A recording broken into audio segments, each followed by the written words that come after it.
Okay, so welcome to you, everybody, and thank you for attending the second seminar of the 2023-2024 annual seminar series of Gilbrea. The session's hybrid, so I think we've got roughly equal numbers of people in the room and on Zoom today. I can see other people that I'm admitting as I go. So thank you for joining us, especially those who've come out in the cold weather today. Not the nicest of days here in McMaster. So we'll just begin by giving honour and thanks to the Haudenosaunee and Anishinaabe nations as the traditional inhabitants of the lands where McMaster stands. To say that is to acknowledge a debt to those who were here before us and to recognise our responsibility as guests to respect and honour the intimate relationship Indigenous peoples have to this land. This series will create opportunities for the exchange of ideas and stimulate discussions amongst researchers, graduate and undergraduate students, community members, and older adults. And I think this is one of the first seminars that we have older adults on Zoom and in the room. So thank you to those of you joining us this time too.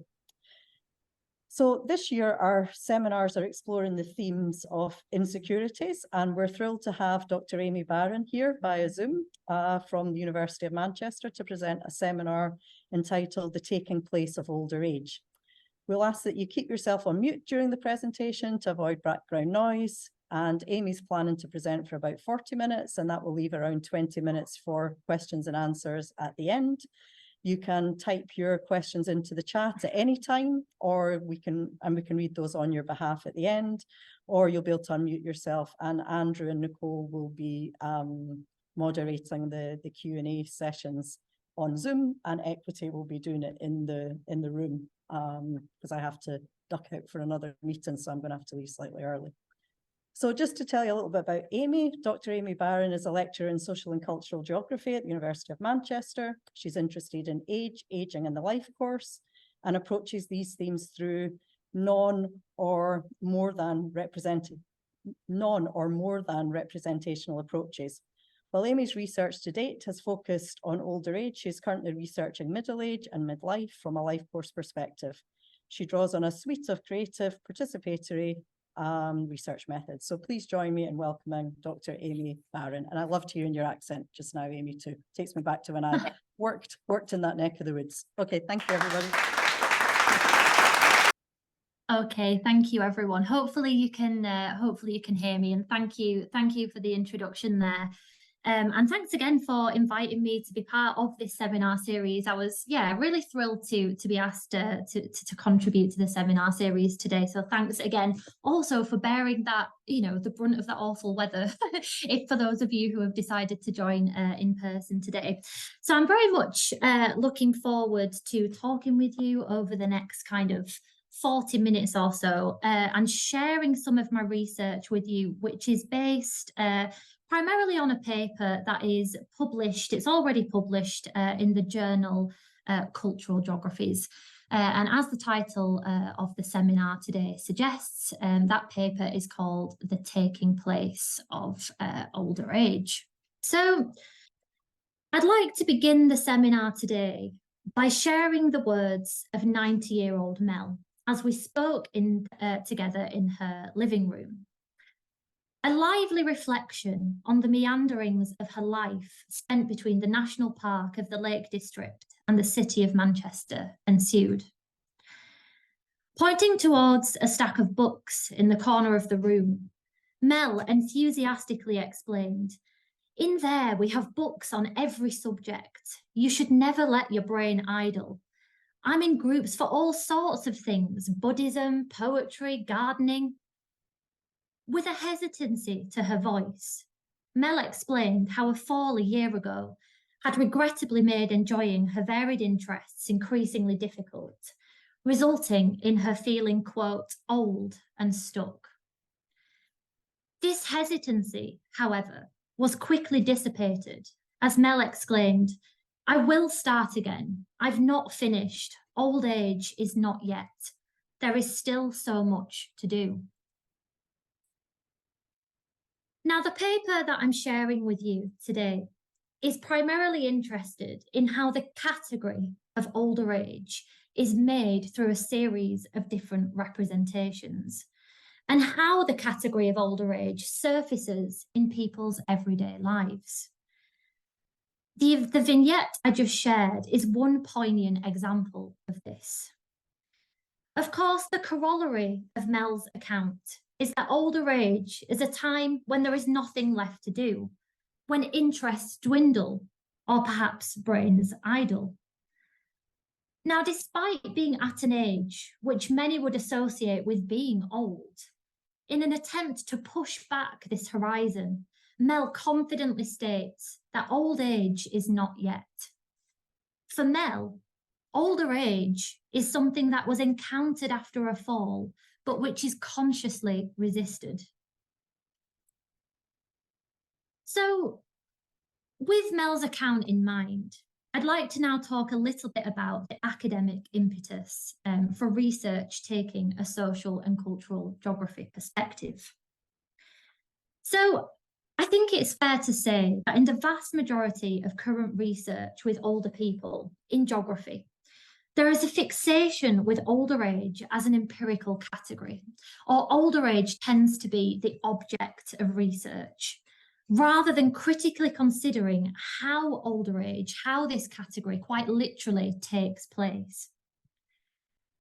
What we might equally argue is that age and aging are actually still very understudied topics in contemporary cultural geography. And that is especially true for research which attunes to things like events, affectivities, and embodiment. Now, more than representational theories are used in this paper to show how, in the onflow of our everyday lives, representations of older age are actually recrafted, resisted, performed, and embodied as they become folded into people's lives in differentiated ways. So, as Mel's words reveal, reductive representations of older age affect and are also affected by the practices of those that work to sustain and disrupt them. Put another way, representational classifications, be it older age or otherwise, quite literally create worlds, affording different potential connections and movements. For Mel, older age was resisted in a way which is sustained by her, quote, zest for life. But for other participants I engaged with in this research, these representations were often related to in quite harmful ways. And here is where the theoretical framework of non or more than representational theories really comes into play to allow us to understand how that representational category is affected and performed in everyday life. Now, I know Gavin in particular is certainly familiar with how this diverse collection of ideas, termed as non or more than representational theories, might be understood. But for the benefit of those of you who have come to the seminar today who are maybe less familiar with this collection of ideas, this is what they're concerned with. So non or more than representational theories arose primarily out of a frustration, if you like, with the tendency of social constructivist approaches to render the world somewhat static and knowable. More than representational theories, then, by contrast, are really driven by an epistemology of movement. So this idea of movement really lies at the core of the approach.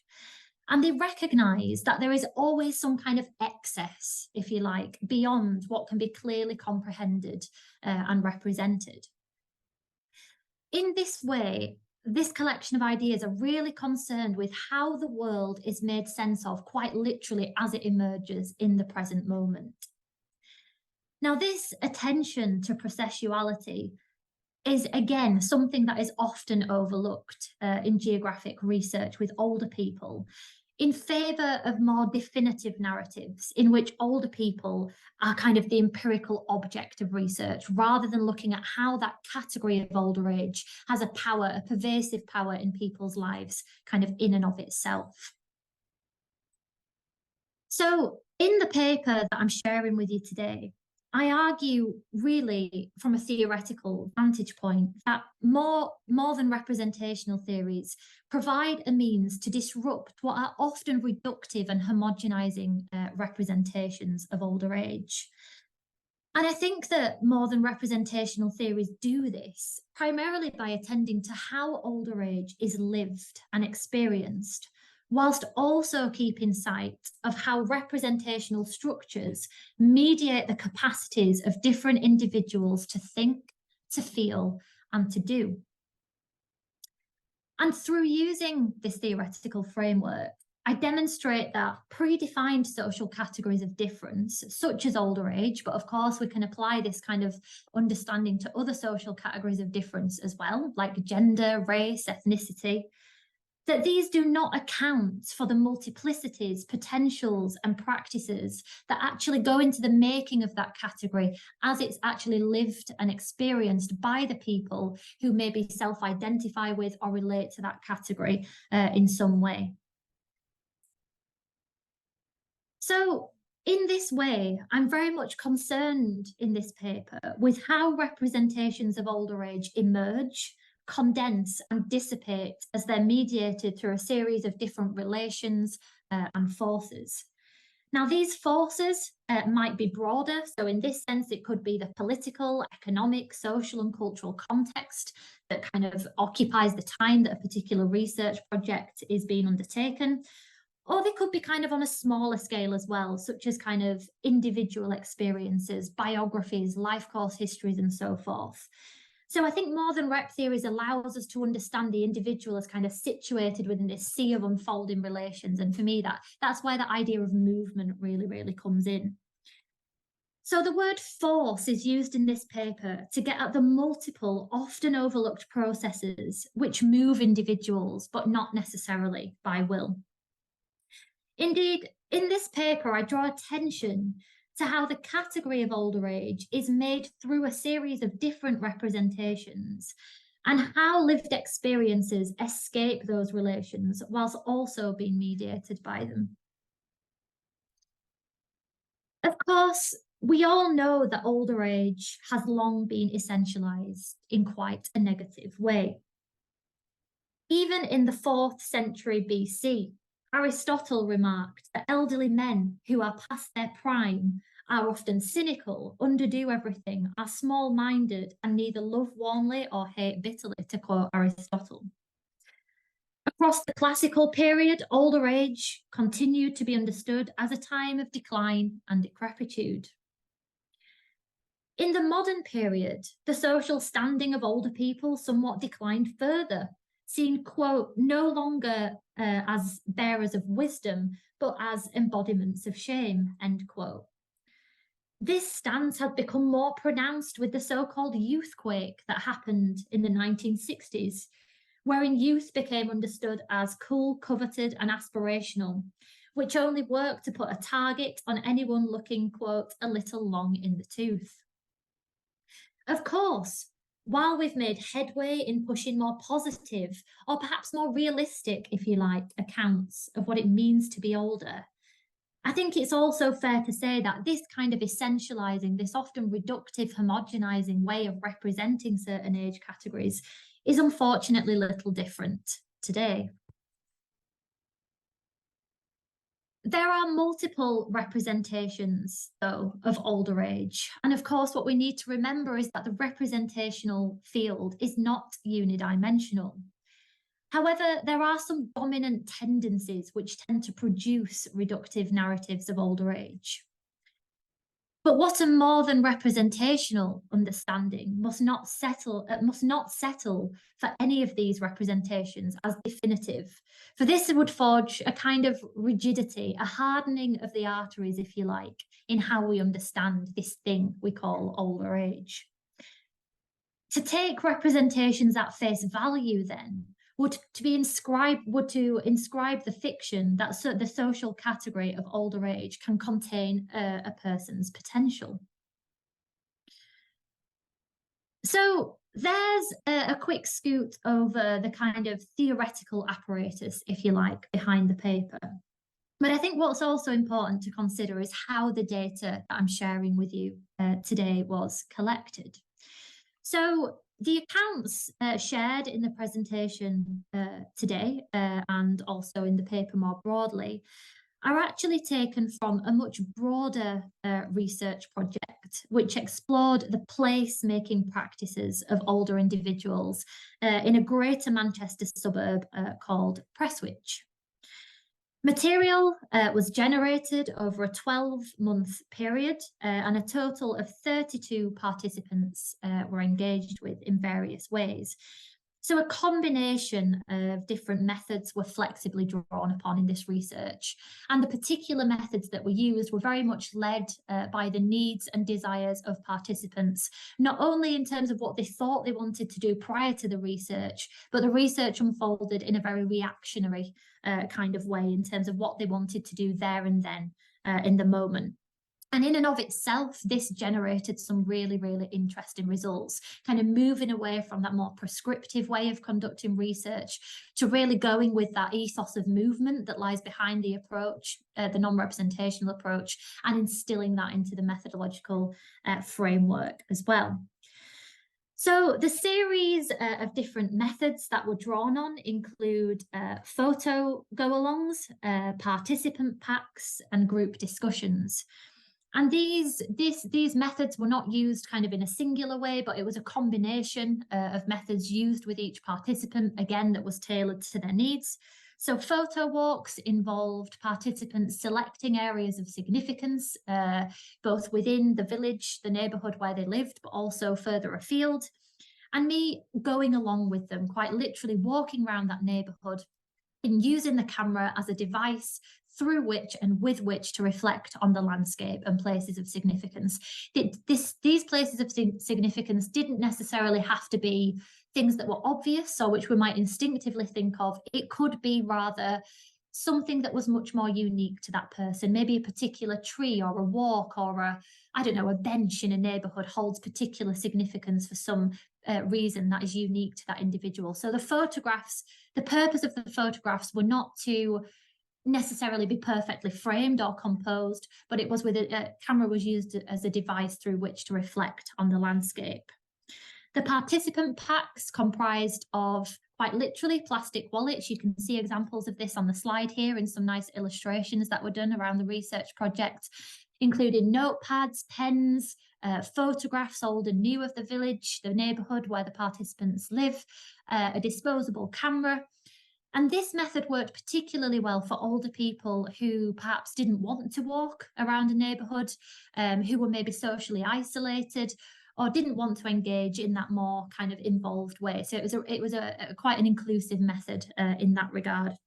And group discussions, of course, facilitated interesting findings with regard to the different ways that older age as a category was performed, often coming to the fore in quite positive ways in group settings with other older people, whilst often being resisted in other environments. So it allowed me to really attune to the different ways that the category surfaces in people's lives. Now, all participants were met on at least 3 separate occasions. Some participants were met 6 times. The longest encounter, which lasted up to 6 hours, was quite a lengthy one, often included a walk, which was split up through the sharing of food and drink over the course of one day.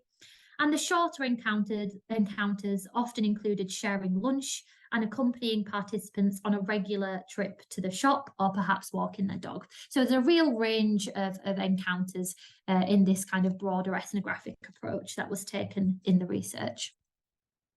So just moving on now to consider a few more empirical instances from this paper. So we started off with the account of 90-year-old Mel as a weigh-in, but now we're going to see the different ways that older age featured in the lives of some participants, considering how the category was performed and how it was also resisted.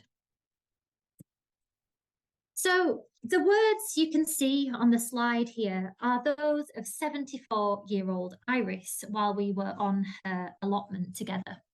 And the photograph you can see on the slide here is a photograph of that allotment taken by Iris when we were doing that research. And what the words on the slide here illustrate is the awkwardness, if you like, of older age as a category. So I'll just read Iris's words. A few years ago, I used to have my grandchildren every weekend. That was a big break for me when they stopped coming. It was terrible at the beginning. I didn't know what to do with myself. I felt really old and redundant. I don't feel like that now, though. I'm not dependent anymore. That's a long way off for me. So again, those words illustrate the awkwardness of the category of older age. It is, in the main, something which is deferred to a future or someone elsewhere. The account shows how changes in other people's lives has knock-on effects on how Iris conceived of herself. Much like Mel's account at the start of this presentation, older age is something that was momentarily encountered, gathering around a particular moment in Iris's life, but dispersed as relations were reconfigured. Old here is equated with dependency and with redundancy. It is something which Iris has worked against and which is now a long way off.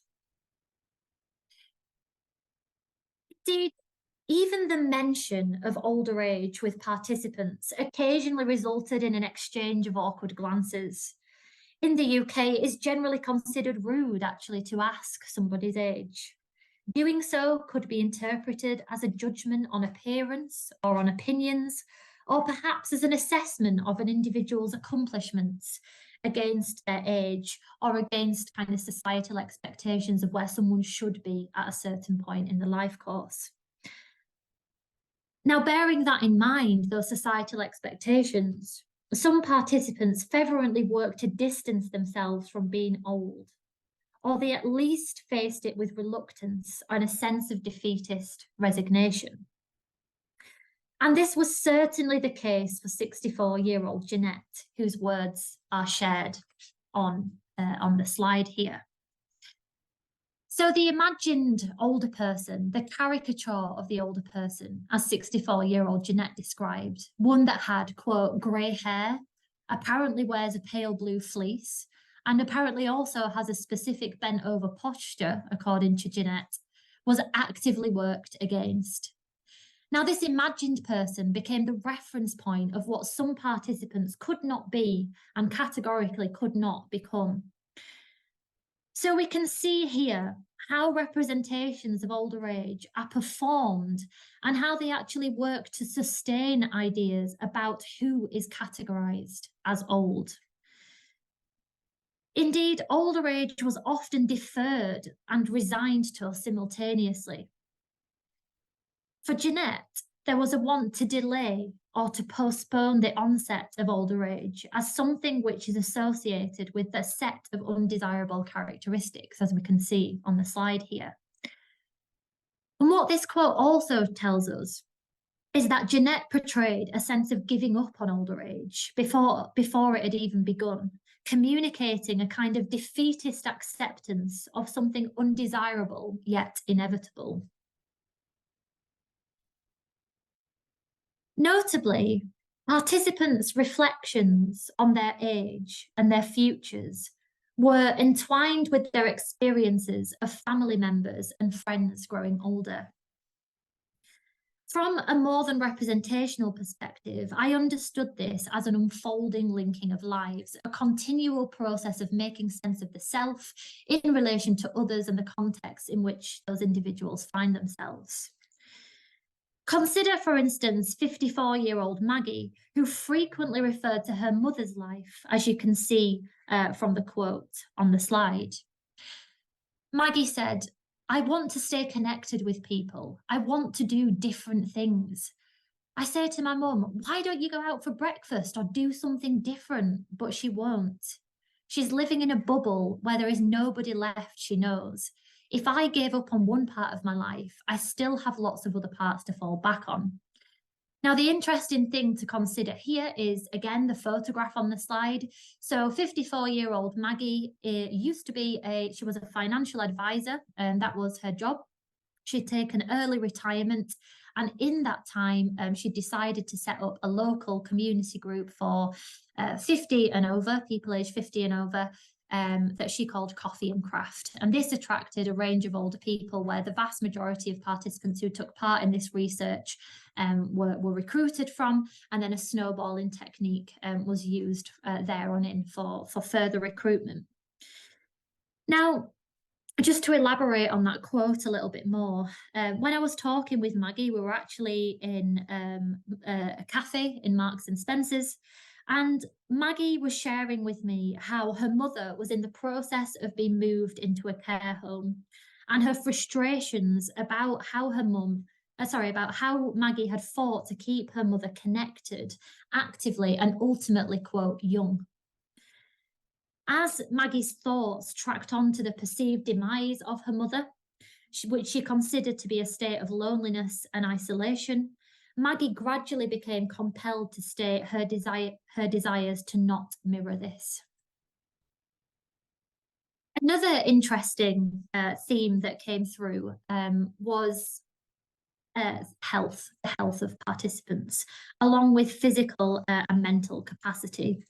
And this really affected how individuals experienced and understood this thing we collectively refer to as older age. Indeed, I think it's fair to say that older age was often framed as coming closer through the crossing of thresholds and boundaries of certain kinds. For George and Nora, for example, they explained how changes in their health affected how old they felt and how they related to other older people. At the time of completing this research, 52-year-old George was diagnosed with multiple sclerosis 7 years previous, and he was a wheelchair user too. And in this context, George explained how his disability gave him, quote, much more empathy for older people, as he has experienced the worst elements of aging at a much earlier stage. Although the disease of multiple sclerosis does not correlate with older age, George has some of the same debilitating practices and feelings that he associated with older age, such as taking naps in the afternoon, regular hospital visits, aching limbs, and a slowing mind. George shared these absolutist statements regularly of older age as this kind of definitive thing which he was experiencing certain undesirable elements of. Similarly, 52-year-old Nora, again, the two youngest participants that self-identified with older age in different ways, has a condition called fibromyalgia, a condition which makes her feel extremely tired. And Nora explained that over the years, my health hasn't been great. I feel really old. I know I'm not old in my head, but I'm starting to feel older. And I think this quote really reveals something very interesting about that switch between focusing on and embodiment on the other, and how older age is something that's embodied in different ways, but it doesn't necessarily correlate always with the aging biological body. So I think that shift between the body and embodiment is something really interesting and that has run through quite a bit of my research. So I'm probably running a little bit ahead of time potentially. I've not managed to keep track of time so much, but I'll talk through these conclusions, and I've got a few other slides to share after this, just looking to the future a little bit, considering what's happened with this work since, and telling you a little bit about some research that I'm doing at the moment, and then hopefully we'll have some time for questions as well. So the point of departure then for this paper was to consider how representations of older age move in and out of people's embodied understandings of themselves. In the paper, I really wanted to demonstrate how categories of older age surface in people's lives and how they relate to it, as well as attuning to the pervasive power that the category often holds. And I've done this primarily by responding to the calls for the incorporation of more-than-representational and affective approaches into the geographic study of older age to advance research on aging. It's Indeed, from a more than representational perspective, I think it's fair to say that older age is not necessarily a fixed category to which people do or do not belong, but rather it is instead something which gathers, emerges, and disperses as it is mediated through particular contexts. And in this sense, older age becomes something which quite literally takes place. Now, before I close the talk, I want to briefly consider some other directions, as I said, in which I'm taking this work. So if anyone who's in the audience today is interested in the types of creative and participatory research methods that I briefly mentioned a few slides back, then you might potentially find the resources linked on the slide here interesting. So these take you to a series of accessible and jargon-free how-to guides, if you like, on how to use these different methods.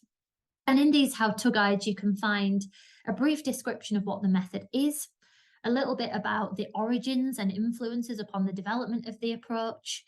Each guide includes kind of a step-by-step sense of how you might want to use this method, as well as some insights into kind of the different contexts in which these methods might be quite useful to use. I know certainly at Manchester, a lot of students in particular found these quite useful resources, quite useful ways in to thinking about how they might use more creative and participatory research methods in their own research. So they're certainly something that you could have a look at. There's also a training resource online called 4 Qualitative Methods for Understanding Diverse Lives. That's on the National Centre for Research Methods, and that's available. And that again goes through those particular methods that I mentioned on a few slides earlier, but also has some information on life history interviews as well, which is a method I'm using in my ongoing research on middle age and midlife. So hopefully some potentially useful and interesting methods resources there. Moving on from method, or kind of, I guess, pulling that theme through a little bit further, I've also been quite interested more recently in bringing this, what I think is quite theoretical research, into conversation with kind of policy and practice in different ways in the Greater Manchester region. So last summer, I worked in collaboration with various different policy practitioners, researchers on ageing beyond the academy, specifically with the Greater Manchester Ageing Hub. And that was to create a collection of materials which fall under the banner of Beyond Older Age. So I'd like to close the talk today in a moment by sharing a short 2-minute video with you about this Beyond Older Age resource. But broadly, it's really designed for anybody who wants to better understand the world from the perspective of older people. It's, if you like, it's a methodological resource, but it also includes a series of stories and photographs from older people who share in quite a lot of detail their placemaking experiences across Greater Manchester.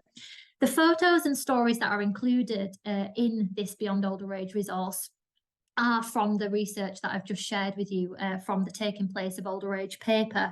But prior to that, they were actually shared, or they comprise, sorry, a collaboratively created exhibition that was shared as part of the Greater Manchester Festival of Ageing back in 2018. So it was an exhibition created by myself in collaboration with the older participants I was working with.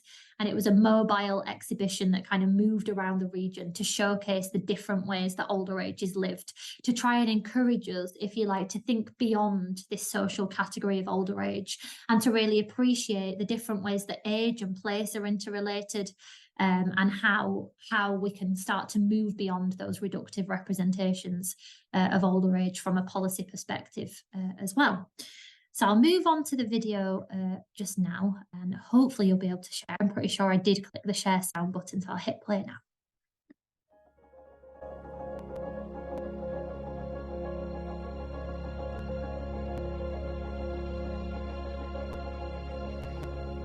Older people. It's a term frequently used in the media, in everyday conversations, and increasingly in policy circles. There is a risk, though, that this catch-all term that covers a large and diverse group of people becomes a catch-all agenda, a kind of cookie-cutter approach that treats all older people and places as the same. Beyond Older Age, Approaches to Understand the Diverse Lives of Older People is a booklet which argues that a one-size-fits-all approach can never fully understand the diverse lives of older people. Instead, it offers a guide to a more immersive, flexible, creative and participatory approach that can provide a richer, localised and more personal understanding of what it means to be an older person. It then details a series of tools, including photo walks, participant packs, life histories and collage that can be drawn upon as required. The detailed material this approach can generate is illustrated by photographs and stories from older urban residents from the Greater Manchester suburb of Prestwich. The approach is not a simple plug-and-play method. Older people are different, and our approaches for understanding them need to be different too. This booklet will help you to tailor your own approach.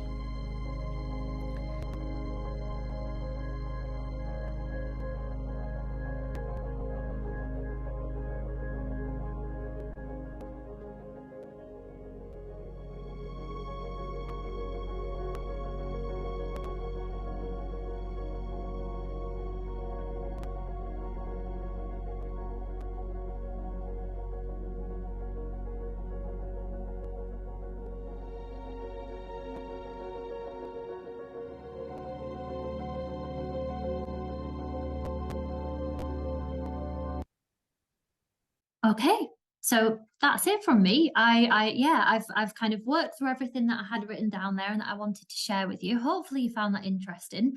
I think I am slightly early potentially, but only by a few minutes. So I'd be happy to take any questions you might have at this stage. But yeah, thank you very much for listening. Thank you so much, Amy. I don't know if you can hear any virtual claps, but everyone in here, I don't know if you want to give this a round of applause. Thank you. Fabulous. And Gavin, if it's okay with you, I'm just going to start and see if anyone maybe in our room here in person has any questions they want to ask. I can see a few people have their hands up virtually, so Gavin and Nicole can help moderate those. But if anyone in person has a question for Amy, maybe we'll let people settle in here. Gavin, I'll pass it over to you. So yeah, take it away then. Feel free to unmic and ask your question directly. It looks like Len might have his hand up. Len, yeah, I was saying, Len, that's you. Go ahead. Yeah, thank you. The old age in your presentations spans from 50 to 90. Have you considered segmenting old, middle, and old? When my wife was considering retirement, she went to a financial planning seminar, and the presenter broke old age down into the go-go and the no-go years.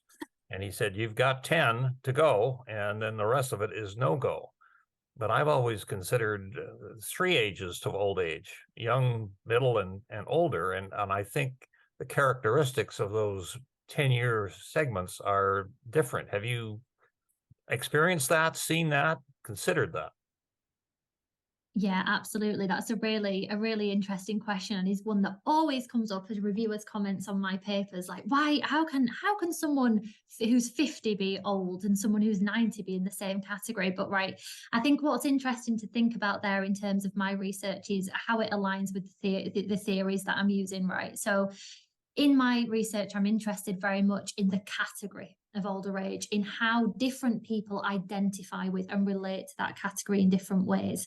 So for me, if I were to say this research is open to those who are older, which is defined as 65 onwards, then that, in terms of what I'm interested in finding out, would very much limit my understandings of how that category has a power, if you like, in how people understand and identify with it, and how people kind of make sense of themselves in relation to others. I absolutely agree that, you know, I think it's quite interesting that you say that and that was said to your wife, but you know, it's like, does the way that was presented to her do something in terms of how she perceives of herself? Does it affect the things she might want to do, or the places she go, or the people she'll interact with as she gets into this no-go zone? So I think it's quite interesting to reflect onto, you know, into the performative effect that the category has. Hopefully that answers your question, but happy to talk about that more if I've not satisfied that answer enough. That's good. Thank you. Thank you. Thank you very much, Len. Mary has a hand up. Go ahead, Mary. Oh, hi. Thanks very much. I'm coming from Edmonton, Alberta, Canada. Amy, I just wanted to say, first of all, thank you very much for your presentation. It's so refreshing to see, not to categorize you, but younger people having interest in aging and that very interesting area of study. And I'm commenting as a visual artist and a former gerontological nurse of 35 years, where I gathered a different perspective that resonates with yours. I believe that aging is a fluid thing, and categorizing is just the way our society seems to cope with it on many levels, like political, economical, all that stuff. But it's truly a fluid thing, and how you feel about, and like you said, the relations. And so thank you very much for your research. I just finished a project where I merged, I'm a portrait artist, so during a sitting with somebody, people talk to me. So I recorded the conversation during the sitting, and these were older adults of 80 plus, just because I had to categorize, and combine them to present a story from the sitter's perspective and the visual. And so again, thank you. I would love to have a conversation with you sometime. And keep up the work. Oh, thank you very much for that comment. I think I did write a few little notes as you were speaking there, and I think it's interesting what you were saying about a younger person being interested in researching kind of older age, and I think that really resonates with the research I'm doing at the moment on midlife and middle age, right? So I guess when you're taking a life course perspective, even though we maybe all segment our research or say, oh, I'm interested in older age or middle age or youth, actually a life course perspective allows us to understand the individual in the context of their whole lives, right? So even if we're talking about older age, there's always a little child, there's an inner child in there kind of, yes, that still shapes the way that people are relating to older age. So I think that's what I really try and do. But I think with midlife, in terms of my research, I think what I've really found in geography, I'm speaking from a geographical background here, is that there is no research really on midlife. And I think it's very interesting to think, well, what ages do the vast majority of researchers who research aging fall in? Probably midlife, right? Mm-hmm. And I think it's there's a risk sometimes that, you know, midlife might end up being kind of the assumed norm, or the blank category, if you like, that's often overlooked and not researched. So I think it's interesting to think about, again, what these categories do in terms of the associations we might have, or the kind of silences around them, and how they operate in society. But yeah, I think that was really interesting. Thank you for reflecting. I'm happy to catch up via email after if you'd like to. Thank you very much. Take care. Thank you. Okay, I'm looking for another hand. In the meantime, I might ask my own question, if that's okay. So yeah, I'm interested in how you feel about doing non-representational theory in a field, i.e. aging studies or social gerontology, where it's quite novel, you know, it's quite new. I mean, I was wondering if you feel accepted in your approach in the sort of social gerontology aging studies community. I'll give you a little context for that question. You know, there are now increasingly different brands of non-representational theory. You know, you probably know my work. I use it to think about the textures of space-time in different contexts. But it's actually, I'm known for my work's being known for a bit quite abstract in that sense. But you've got a different brand of non-representational theory. You know, you use non-representational theory to challenge representation. And I'm thinking maybe your approach is maybe a little bit more familiar to, you know, mainstream social gerontology and gerontologists. You know, maybe it's more aligned with existing approaches. I think of theoretically social constructivist approaches. Performativity is a concept used in gerontology and performance studies, right? I mean, so yeah, how do you feel about, you know, being a non-representational theorist in a different discipline? Big question. Good question. So I think, yeah, I think that's really interesting to think about. And again, one question that I'm often asked in kind of when I submit papers and when I'm thinking about this is, well, does the study of aging bring anything to non-representational theories? And I'm like, well, surely it does. And I always try and think of a way that aging research can bring something back to what is positioned as a theory that's kind of at the, you know, kind of forefront of theoretical development around in kind of social and cultural geography at the moment, or one of the theories that are at the forefront of development. I would say, from experience, having presented to kind of gerontologists, researchers interested specifically in older age, I would say, from my context, it tends to be more focused on the empirical category of older age, or the experiences of older people in relation to services or amenities, or tends to maybe be a little bit more practically oriented. So I've often found that when I'm presenting my research, maybe people go, well, so what can we do with this theory? Older age is lived in different ways, and where's the use value of that? So although I find it theoretically interesting, I'm often greeted with a bit of a wall in terms of, right, what are the action points? What are the policy goals? What can we do with this? And I think that's why I've really tried to move forward with the latter half of the presentation that I shared with you around, right, what are the practical implications of this? How can we instill this broader understanding of this category into our policies and programs around aging? And what are some of the methodological tools we can use to do that? So I think I've managed to kind of skirt around the issues that I've faced maybe by looking more at method and methodology in terms of non-rep, and kind of bridging that potentially tension that I have detected at times. Yeah. Thanks, Amy. That's what answer I was looking for. I'm looking for hands, and I can't see any on my screen, so I might hand you back to the room and to Equity to see if there's anyone there in person who wants to ask another question. Yeah, absolutely. We just actually had a hand go up. Is this is quite new to me, but I'm wondering about the breakdown. For example, economic status of older people, what differences research is bringing out there. Is there any difference? Ethnicity, marital status, health, sexuality, are any of these issues being studied? And if so, what sort of differences are being shown to come out of spirituality being another one?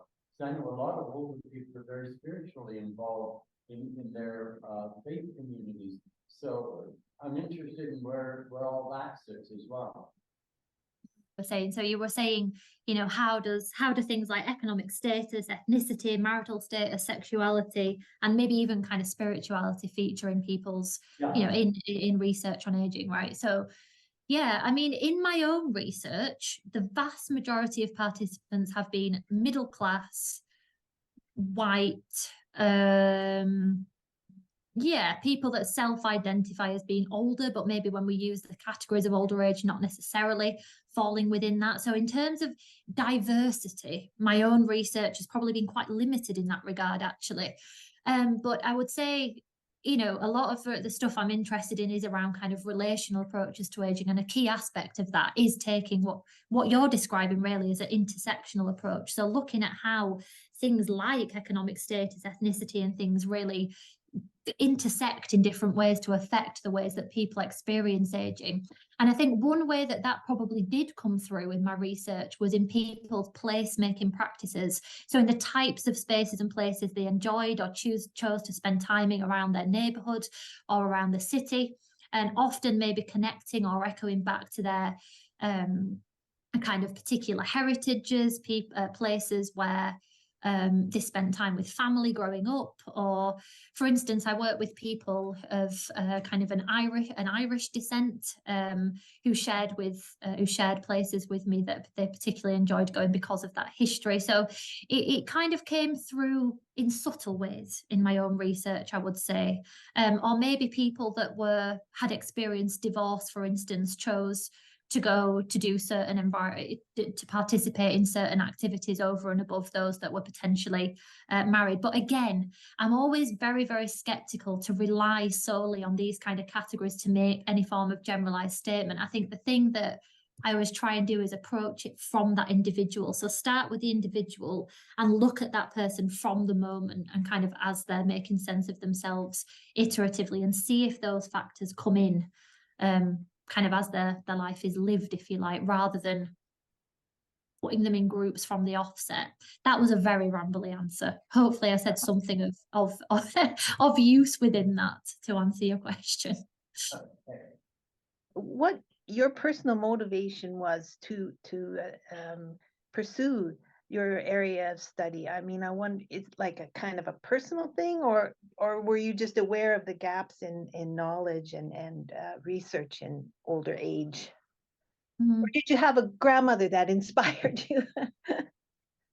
Yeah, that's a really nice question, and I think there are a number of factors at play there. So obviously, there was an academic impetus for it. I think it was right back in my second year as an undergrad, I experienced quite an inspiring lecture that spoke about the intersection of aging on the one hand and urbanization on the other, and kind of this idea of aging and urbanization as two key challenges of the 21st century. And I remember hearing that and being like, oh, that's really interesting. I want to go off and research this kind of thing. So it kind of came from a real world impetus in terms of a lecture that I experienced. And then at the same time that I was doing my undergrad degree and my master's and my PhD, there was this huge growing policy infrastructure in Greater Manchester around creating age-friendly cities and communities. So there was that real world hook, if you like.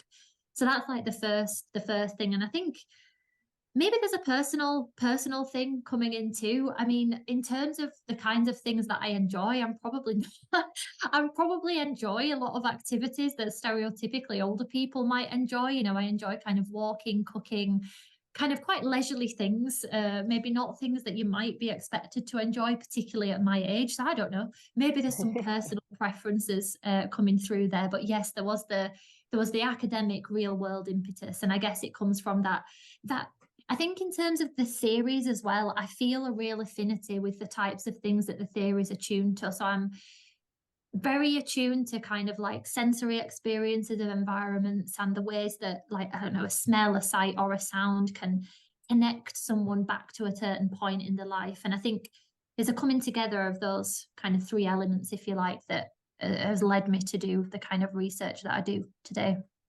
Oh, thanks. That's Thank very thank you for sharing. Thanks. Thanks, Mary. I see Wendy has her hand up. Go ahead, Wendy.